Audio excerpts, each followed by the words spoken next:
Well, good afternoon, everybody. Thanks for being here, and thanks for being a part of this conversation. Disappointing day on the floor of the Senate yesterday. We were looking for a moment of just common sense, quite frankly, to say if there are any areas that we can agree on, it should be that we can agree that when a child is breathing and crying on a table in a surgical area, somebody should pay attention to that child.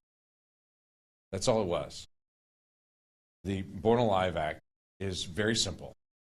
If there's a botched abortion, if there's clearly a mistake made in abortion, and instead of the life of the child being taken, the child's actually delivered, the question is, now what?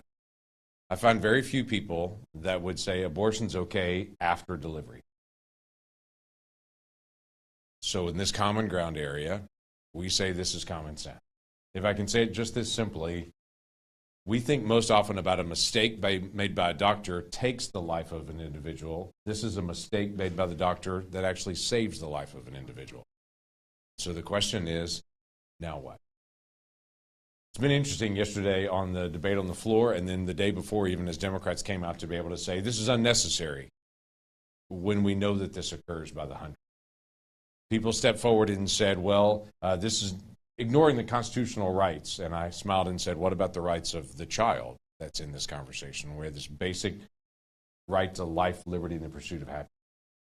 I had folks that came in and said, well, what about a child that's fatal or a child that has abnormalities that's then delivered on this? And I think, okay, the same physician's going to still take care and be able to make decisions there. Nothing removes the ability of a physician to be able to make decisions caring for that child or for that mom. It's the most basic item of compassion that I could possibly imagine.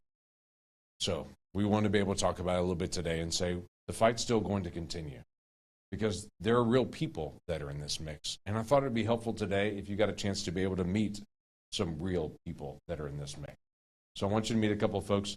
First will be stepping up Melissa Ohden, and she'll have the opportunity to be able to tell her story. And then Joshua will step up and have the opportunity to be able to tell his story.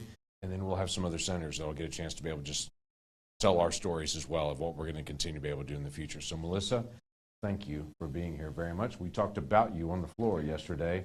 Now we get the chance to be able to hear directly from you. Yeah, thank you to Senator Lankford and Senator Marshall and those who have continued to carry this bill. Abortion survivors, the words born alive infant, those are seen as polarizing terms in our society today, thanks mainly to Democrats who continue to dehumanize us and use us as pawns in the political game of abortion. The mainstream media then feeds into that. And so opportunities like this to stand together and share the truth about this bill and show the faces, hear the voices of the real life people impacted by it. And behind every abortion survivor is a woman who was experiencing an abortion that didn't go the way that she planned it to, the way that the abortion industry tells her that it will happen. So when we are dehumanized and marginalized, shamed and silenced, so too are the women who are going through it and the families impacted by it. So days like today are incredibly important, even after a vote has taken place, so that we can have a different conversation. I think the conversation that they're afraid to have on the floor. So this is a great opportunity. And the reason why I'm even alive today, the reason why I'm standing here today, is because my birth mother's abortion failed to take my life back in 1977. Every survivor is more than what they survive. But in today's society where we are dehumanized and shamed, it's so important that survivors are empowered to share their stories when it's safe for them to do so.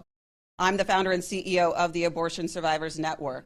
But the reason why I even was able to found this organization is because I first survived that saline infusion abortion. That procedure involved injecting a toxic salt solution into the amniotic fluid surrounding my birth mother, surrounding me in the womb. My birth mother was forced into that abortion, and it should have taken place over 3 days. The child would soak in that toxic salt solution. Their life was successfully ended by it when the abortion went as planned. And then the rest of the time was spent inducing labor with the intent of that deceased child being expelled from the womb. Many survivors do not have their medical records, but I have mine. They clearly detail the abortion and that it took place over 5 days. I'm stubborn. Every time they tried to induce her labor, I would not budge. And I now know they started to believe over those 5 days that not only would the abortion succeed in taking my life, that's what abortion is intended to do, but they also started to believe it would end my birth mother's life as well. There are many inconvenient voices when it comes to the predominant narrative of abortion. And I am standing here today because on the 5th day of that abortion procedure, I was accidentally born alive. So when I am told that circumstances like this don't happen, that's putting it the nice way, right? I've seen what's been put out on social media by members of Congress who voted against this. That's putting it nicely. When I'm told that this doesn't happen, I can tell you that I know otherwise. And I'm only here today because a brave nurse defied the orders to leave me to die in the hospital room. I was ultimately rushed off to the NICU where they pieced together the puzzle that my birth mother was not 18 to 20 weeks pregnant like the abortionist had written on her medical records. I was probably 31 weeks gestation. I deserve to be seen and heard. I deserve to be supported in what I've gone through and not reduced to being told that I am somehow a produced figment to restrict women's reproductive rights. As Senator Lankford said, abortion survivors are real people with real stories who have gone through really painful things. And I am hoping we are entering into this golden age in our nation where survivors are protected and supported, their mothers are supported long after the pregnancy, and we can have respectful conversations that support both survivors and mothers. Thank you so much for being here. This is Josiah Presley. Yeah. Good afternoon. So my story, my birth mother in South Korea with me, 2 months into her pregnancy with me, she decided to have a DNC abortion. Now this is a type of abortion where the doctor goes into the mother's womb and rips the baby apart and brings them out in pieces. At the time, they thought it had gone exactly how it was supposed to. They thought everything had gone according to plan, and so they sent her home. But it wasn't until a few months later that she realized that the abortion had actually failed, and I was still very much so alive. At this point, I was kept, and I was born later on October 7th, 1995. I was placed with a foster home in South Korea for 13 months before I was adopted and brought over to the States to be raised in the Presley family. And now I'm an abortion survivor. And here's the thing with this act. I love this act, this Born Alive Act, but it would not have protected me. Not the situation I was in, not the decision my mother made. I would have still been just as vulnerable then. But the reason I was so glad to hear of this act, and I'm so thankful for this act, was it's an opportunity to see and value a vulnerable people.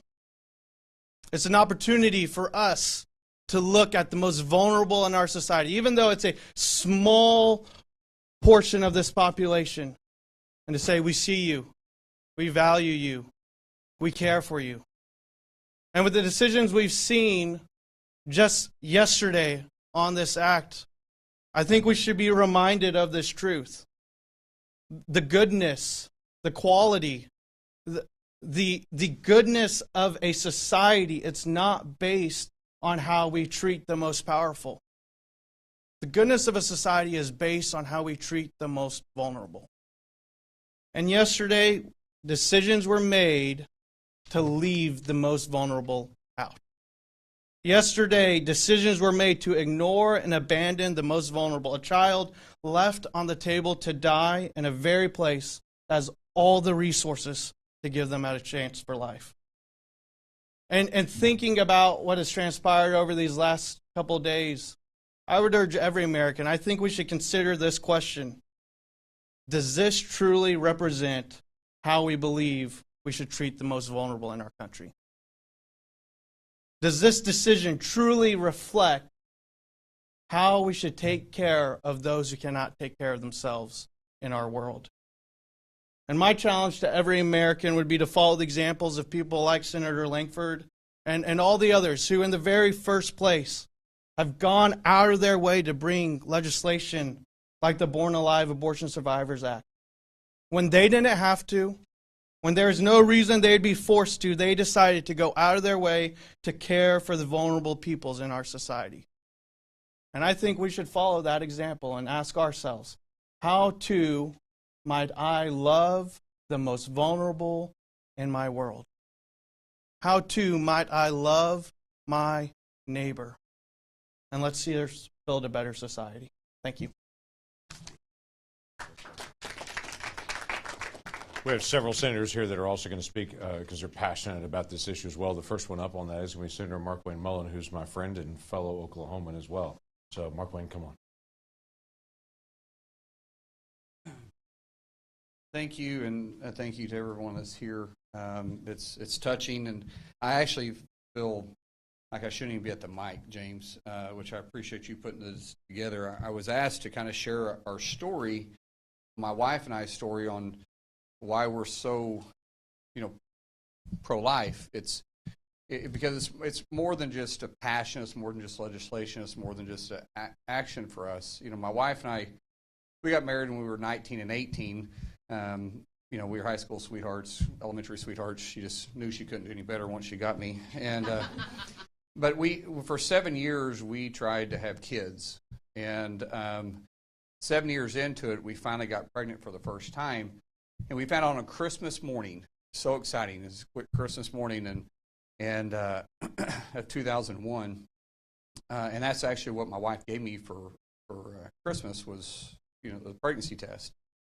And we went to the doctor, several weeks later, and we heard the heartbeat for the first time. And how excited I was, and how excited I was that we started picking out names. And as the pregnancy progressed, there was more information come out, and we was getting very excited at this point. And then, unfortunately, in one of the later doctor's appointment, the heartbeat was gone, and that was a death to us, right? So it no longer was just a fetus. It wasn't just this thing. That was a death. That was a death of a child that my wife and I had been praying about and been seeking for years. And the worst part is that it affected me, but it affected my wife even more because her body had went through the changes along the way. And that was hard for me to understand. Guys can be a little stubborn when it comes to that. I know you guys might find that hard to believe, but I've even more so. Fortunately for us, it was 9 months later, almost exactly 9 months later, that we got pregnant with our first biological son. After that, we went on and had 3 more biological kids, and now today we're a proud parent of 6 kids. And as I say, we have 3 that came natural and 3 we chose. So which ones do you think we love the most? The ones we got stuck with, or the ones that we got to pick? But we have 2 beautiful twin girls that are 14 years old now, and then we got a wonderful guy that wrestles at Oklahoma State, and he's 21. And both of them came in our lives, or all 3 came in our lives at different stages. For the girls, they came into our life at 2 years old. Jace came into our life much later, and there isn't a day that goes by that I don't think that their birth mother made such a brave decision to give Christy and I an opportunity to be loved by them. And I know people say, well, no, you're loving them. And people always come up to us all the time and say, hey, I bet you're such a blessing to them. No, they're a blessing to us every single day. Every single day my heart grows because I have 6 kids. But if we're going to be pro-life, then we also got to be pro-adoption. Because if we want the mother to go through the process, then we've got to make sure that child lands in a loving family along the way. And if you think, well, I don't have the resources or the capability, I promise you do. If you were concerned like I was with my wife, who talked to me for months trying to get me to agree to adopt our twins, and I would say, babe, we'll write a check. We'll support them financially. That's easy. And she said, babe, would you just pray about it? And how do you pray about that? Hey, Lord, make my wife or my heart as selfish as it can be and my wife's heart to join it? Or do I pray that the Lord enlarges my heart and allows me to accept it? And I think all of us that are pro-life have a responsibility to all the born children along the way. We're going to save their life. Let's give them a place to go. So thank you for you guys being here. Thank you for speaking out, and James, thank you for fighting for all the unborn. Yeah. Senator Marsha Blackburn is a passionate advocate for life. Very glad that you're today. Come join us. Thank you. I am so pleased to join you all today. As you can tell, I don't have much voice left. But James, thank you for your leadership on this, and Senator Jim Banks, who joined him in pushing the Born Alive Survivors Act. This is something that it is just incomprehensible to me that we have colleagues who would vote no. Think about it. They voted no on providing that care to babies that survive that botched abortion. And we have states in this country that still allow late-term abortion. And we know that in that there are those children that are survivors. And you know, James, I was thinking today as we are getting ready for March for Life, and as we have had the vote this week, remember a couple of years ago when outside an abortion clinic here in D.C., there was a box, and it had the remains of 5 fetuses. And each and every one of them, precious souls. So we think about that as we have gone through this week. Melissa, Josiah, each of you that are here, thank you for being here to share your stories and for helping to make the public and our colleagues aware of what truly has happened with survivors of abortion and with the lack of care that is mandated to be given to these babies. So thank you for your leadership on the issue. Thanks. I'm going to ask Roger Marshall to be able to step up. I'm going to make a comment at the end as well. But Roger, come on up. This reminded me when Marsha said that Jim Banks was co-leading this effort with me on the floor, and some folks wondered why Jim wasn't actually speaking on the floor with me.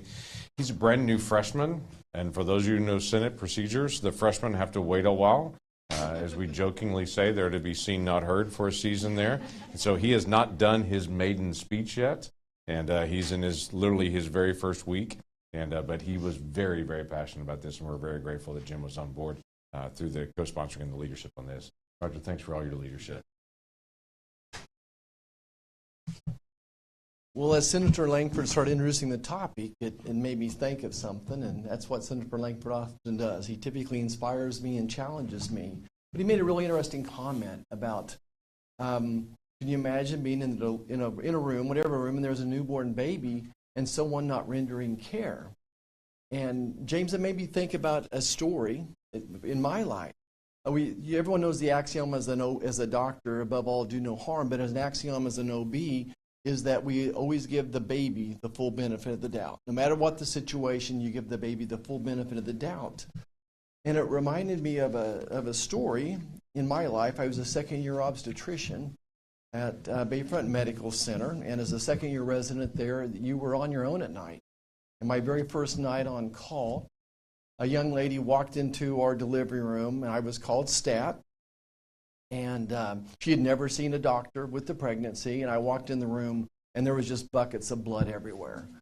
She was literally bleeding to death, and I knew I had a couple minutes to figure out what to do with the situation. She was really a small, petite. I put my hands on her, measured the fundal height, and it probably came out at 26 weeks. And you think about, when should you do a C-section on a woman? She was obviously had taken cocaine. She was abrupting, high risk for her to die if I gave her an anesthetic. Slapped on the ultrasound while we're reeling her back to the C-section room, and I measured a baby at about 22 weeks, which is probably below viability. So the baby's measuring 22 weeks, but her fundal height is 26 weeks. But what did I say? I said full benefit of the doubt to the baby.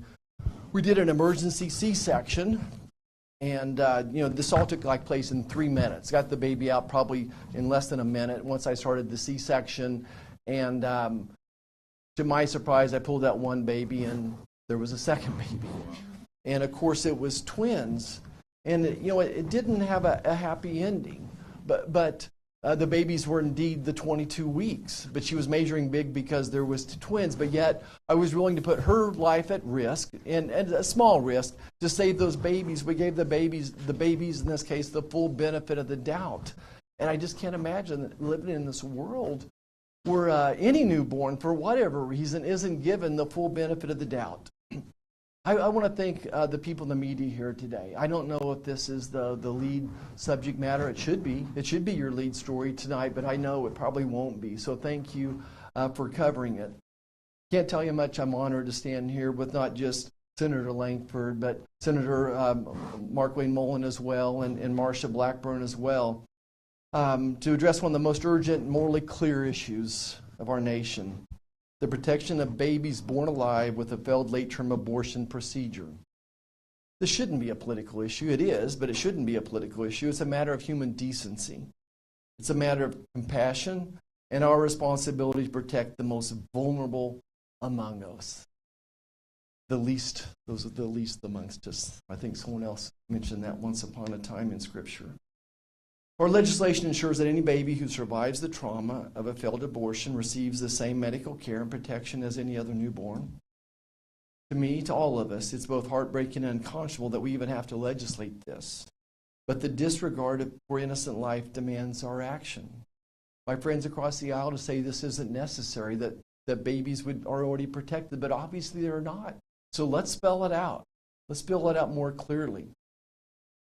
Like so many Americans, I was shocked to learn about these failed late-term abortions, where a horrifying, painful procedure fails and a newborn baby escapes the attempt of its life, delivered still fighting for every breath. And I just want to go back to this. I think some people just gloss over this painful event. And it's not just painful for the mom, it's painful for the baby. Melissa explained it was a saline abortion where they basically introduce a needle through the mom's uterus into the amniotic sac, and I've done hundreds of amniocentesis for other reasons, obviously, and then they inject normal saline, which basically dehydrates the baby. Basically, that it's a hyperosmolar solution, and it sucks the baby, so it's like dehydrating the baby very, very slowly. Now, what they're doing probably more commonly is injecting potassium chloride into the baby. Do you realize that's the same way that veterinarians perform euthanasia on dogs and cats? Is injecting potassium into the cat or dog. Are we going to treat our babies, our unborn children, the same way that animals are treated? What type of society is this in America? And of course, I'm even more appalled to discover that these babies aren't guaranteed the care and protection they deserve. Surely we live in a society better than this. Surely we can agree that vulnerable lives deserve compassion and protection. Today we heard from Melissa and Josiah, their courageous voices who shared their painful and powerful story. Their testimony is a reminder of what is at stake. Not numbers, not politics, but precious lives, everyone important. They both are living proof, living examples of those who fought for unimaginable odds just for the chance to live. You know, as a doctor, I took an oath to do no harm. I can't imagine any nurse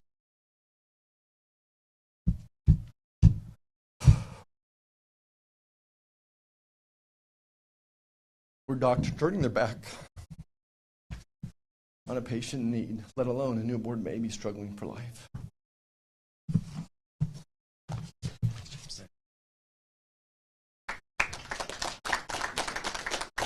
Roger, appreciate that very much.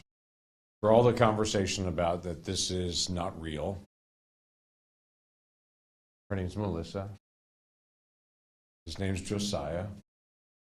And there are many, many, many more that are out there that have survived, but many more were never given the opportunity to be able to survive. So I say to my Democratic colleagues, which one of these people don't matter? I think they all do. And I think each person is valuable. Standing with me here today are different folks that are also passionate about this, from groups all over the country that literally represent millions of people. Concerned Women for America, the Human Coalition, Liberty Council Action, Focus on the Family Friend, Eagle Forum, March for Life, National Right to Life, Students for Life Action, Ethics and Religious Liberty, Christian Medical and Dental Association, SBA Pro-Life America, Americans United for Life, Capability Consulting, and others that are gathered around.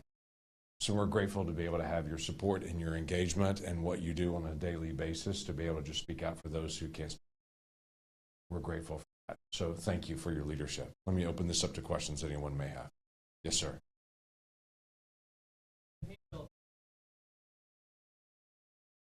Right.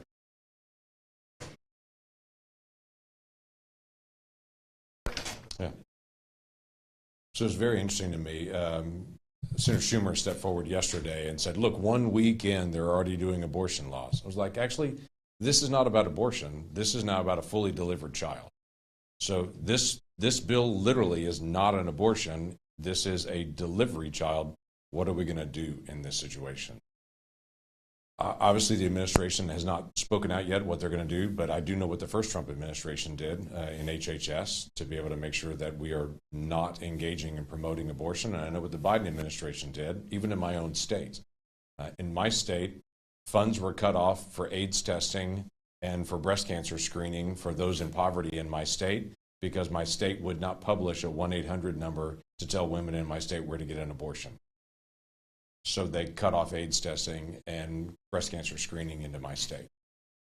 I would hope that they would reverse that and would say, we're not going to try to hurt other people in need because our state won't promote abortion.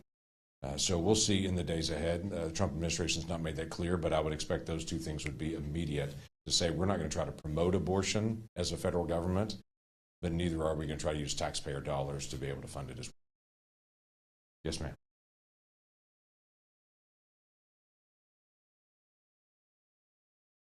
I can a little bit. I've not seen all the notes on it, but I'm not surprised by that for the president to be able to speak out on it. I actually, as I was walking out on my way over, saw that he was releasing that information about the release of those individuals and to be able to say they shouldn't have been held in that.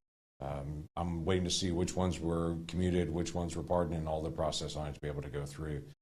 But quite frankly, for people who are just speaking out for the value of every single child, it seems like a reasonable thing to do in America.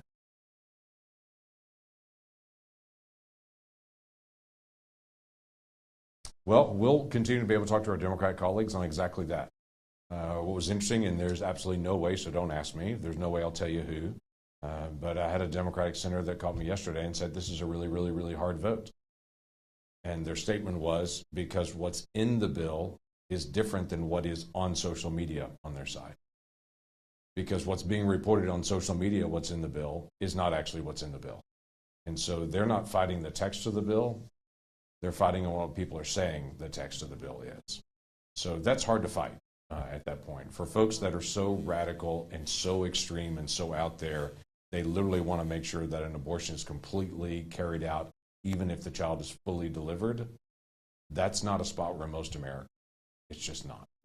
So we'll continue to be able to work through both articulating what's in the bill, but I'm glad to be able to talk to anyone that wants to be able to say, if we work on this language, to be able to make sure we're actually protecting children in the process. Sir.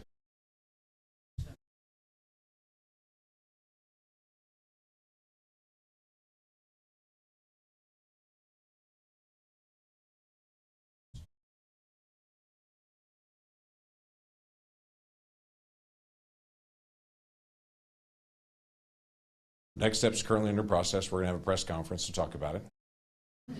And we're going to continue to say, we're not going to stop talking about life. There is a push among some to say, this is a settled issue. Dobbs is out there. This is all going to be in states. We don't need to talk about this anymore.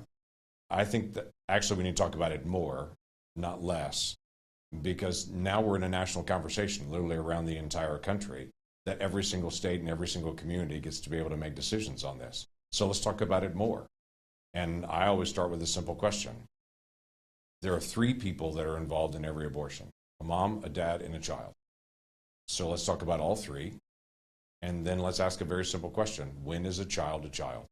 I am not afraid to have that dialogue. And some of my friends that I talk to literally will be pro-abortion, but when I ask them, okay, you're pro-abortion as of when? When does that child become a child? Is it kindergarten? Is it preschool? Is it birth? Is it 10 minutes before birth? Is it 20 weeks before birth? Is it weeks before that? Is it a conception? When is a child? And for many people, they've never actually slowed down to be able to ask that question of themselves. What do they believe? They just say things. The social media says things. But when people actually get the opportunity to be able to think about it, some people begin to shift and go, well, I've got to figure this out. When do I think a child is a child? And actually do the research. To me, that's a good thing for us to be able to talk about as a nation. This is a generational conversation. I'm keenly aware of that. So let's have it. And let's get that conversation started. Thanks, y'all, very much. Glad to be able to be here. Thank you all for being here very, very much. Thanks, y'all.